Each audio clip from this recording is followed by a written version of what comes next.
Notez 2 comportements. Est-ce que je me plains? Est-ce que je me blâme? Est-ce que je me précipite? Écrivez-les et contentez-vous de les observer. Revoyez-les dans votre esprit. Quelles sont les émotions que je ne veux plus ressentir aujourd'hui? Ou du moins, dont je veux rester conscient. Est-ce que je ressens de la tristesse? Est-ce que je ressens de la souffrance? Est-ce que je ressens de la peur? Est-ce que je ressens de l'anxiété? Et si je commence à les ressentir, je veux juste en prendre conscience et voir si je peux les changer.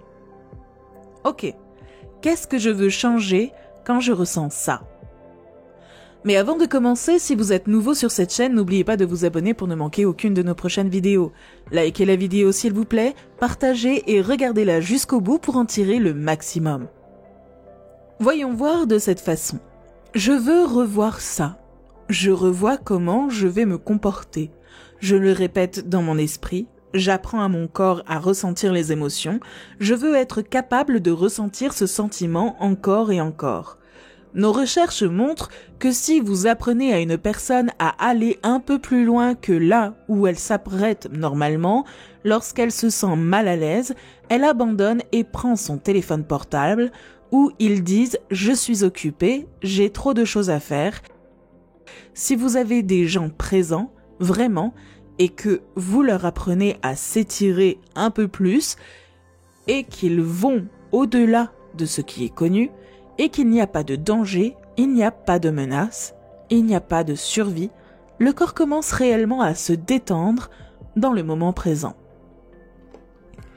Et quand ça arrive, on voit ça encore et encore. L'énergie se déplace directement dans le cœur, et maintenant le cœur commence soudainement à battre avec plus d'ordre, plus de cohérence. Le système nerveux autonome n'est plus déréglé par le stress. Il commence à s'organiser.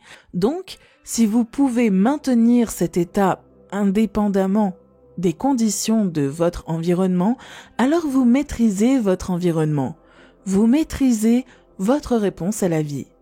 La plupart du temps, si vous ne changez pas votre réponse aux conditions de votre vie, alors rien ne changera, y compris le stress chronique. Alors la personne qui vit dans le stress chronique gère mal son attention. Parce que lorsque vous êtes en situation de stress, le stress est créé par le fait que vous ne pouvez pas prévoir quelque chose. Vous avez perdu le contrôle ou vous avez l'impression que quelque chose s'aggrave. Et regardez le monde dans lequel nous vivons aujourd'hui. Les gens sont dans un état de stress chronique. Ils ne le savent pas, mais ils ont besoin d'une excitation pour se réveiller et ils ont besoin de quelque chose d'extérieur à eux. Leur téléphone portable, la télévision, quoi que ce soit, un film, une drogue ou une boisson, quoi que ce soit pour faire disparaître ce sentiment. Et une fois que vous avez remarqué le changement dans cet état interne, vous faites attention à ce qui l'a causé. Et maintenant, vous n'êtes plus dépendant de l'environnement extérieur. Alors, est-il possible d'apprendre à une personne à créer plus de cohérence dans son cerveau et son cœur? Et nous avons des données qui suggèrent que vous pouvez changer votre cerveau en 4 jours et le faire mieux fonctionner. Vous pouvez échanger le ressentiment, l'impatience, la frustration contre des émotions élevées et former les gens à créer plus de cohérence dans leur cœur. L'effet secondaire de cela, faire cela chaque jour, nous avons fait des recherches pour renforcer votre système immunitaire jusqu'à 50%. Pourquoi? Parce que votre réponse ne vous affaiblit pas. Vous n'êtes pas victime de votre environnement.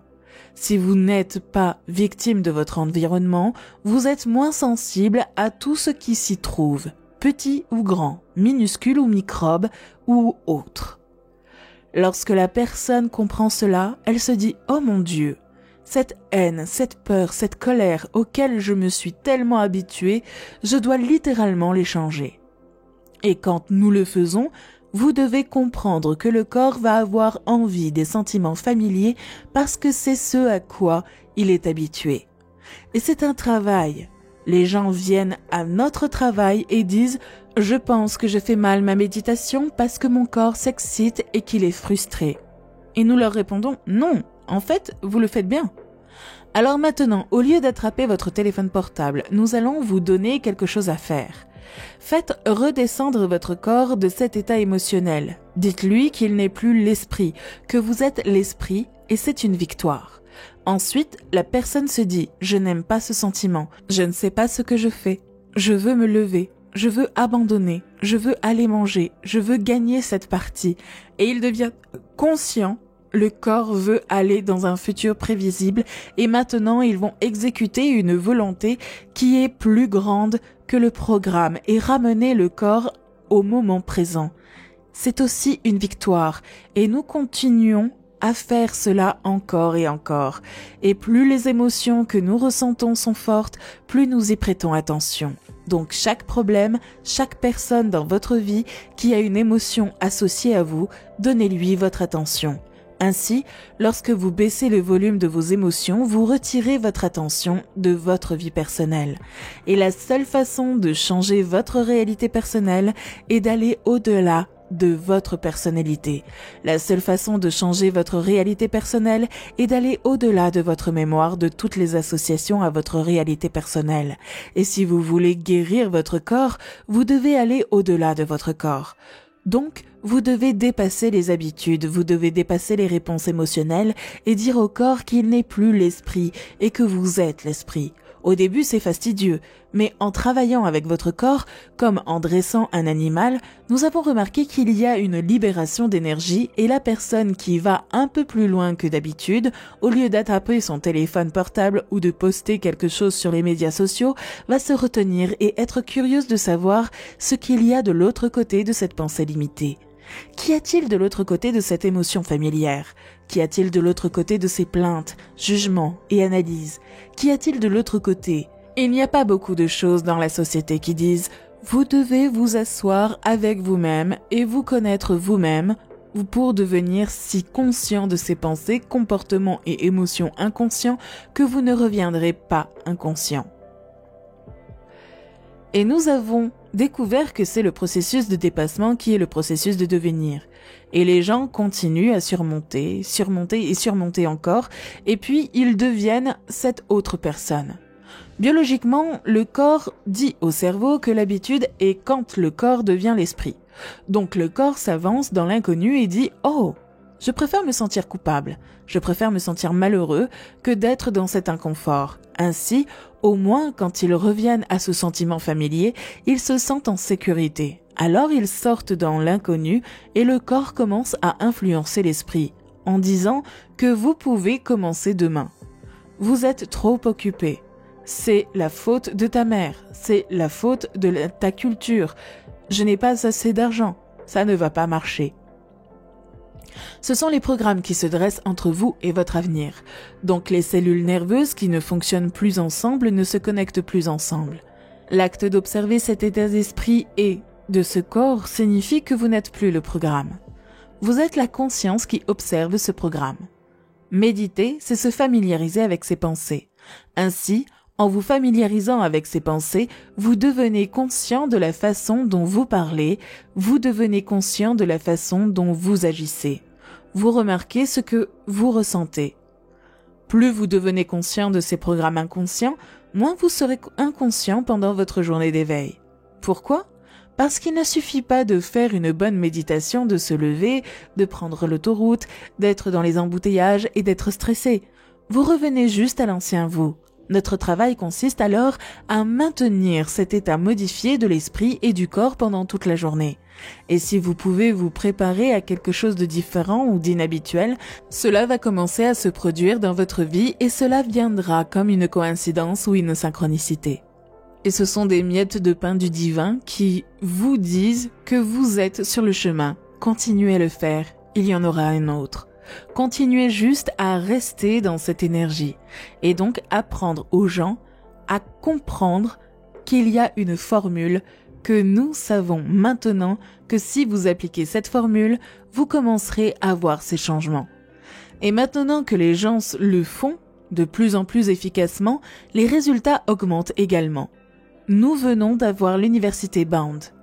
Ils ont juste pris un tas de mes scans de cerveau d'il y a 10 ans.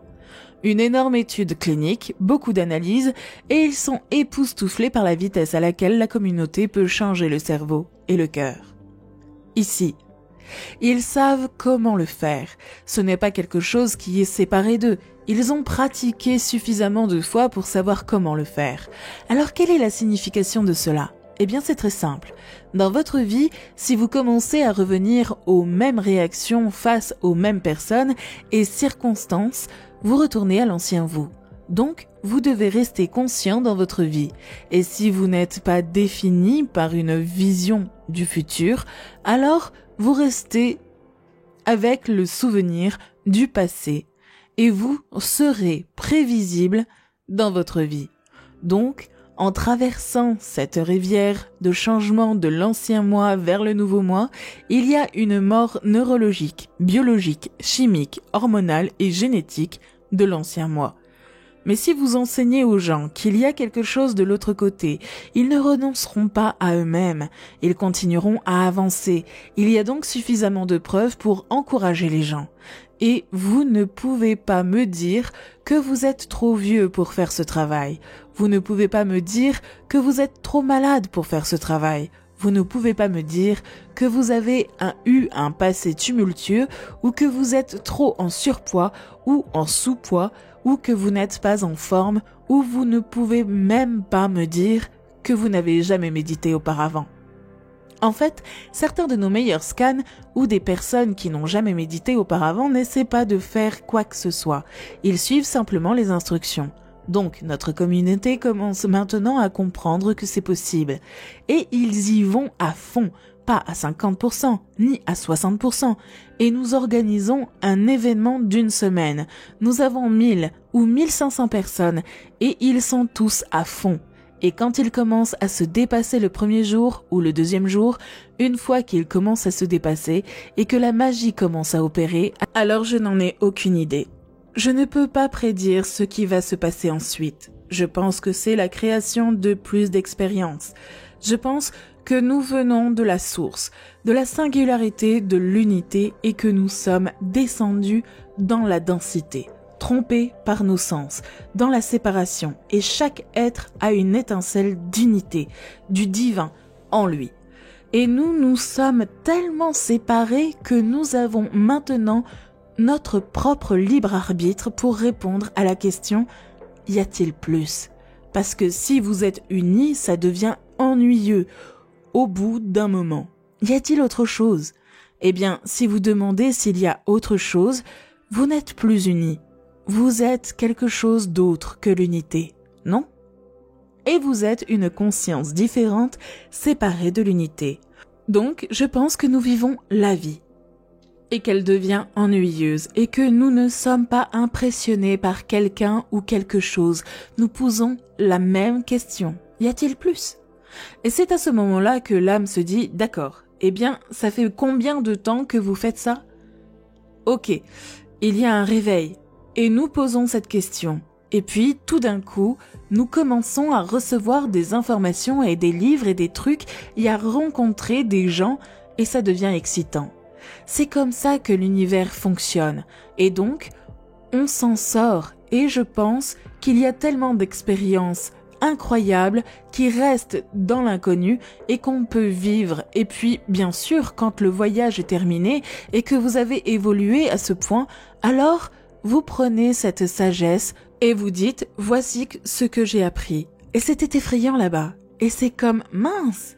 Je dois raconter une grande histoire.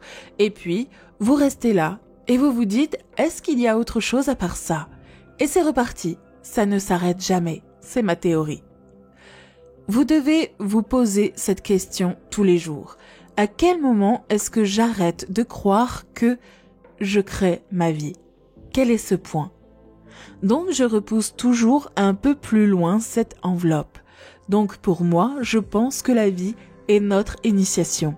Nous n'avons pas besoin d'aller dans une ancienne école de sagesse dans l'Himalaya. La vie est notre initiation. Et lorsque vous relevez les défis, de votre vie, à partir d'un niveau d'esprit plus élevé, vous allez commencer à passer à travers ces initiations. Et quel est l'effet secondaire de cette sagesse? Et c'est ce que nous emportons avec nous, être sage. Je fais ces vidéos chaque semaine et mon but est d'aider les gens à être heureux, à être eux-mêmes, à avoir une vie bien remplie. Alors abonnez-vous et likez la vidéo, parce que quand je sais que vous aimez, cela m'aide à produire plus d'informations que vous aimez, pour vous aider à être la personne que vous voulez vraiment être. Merci d'avoir écouté et à bientôt sur Espace Motivation.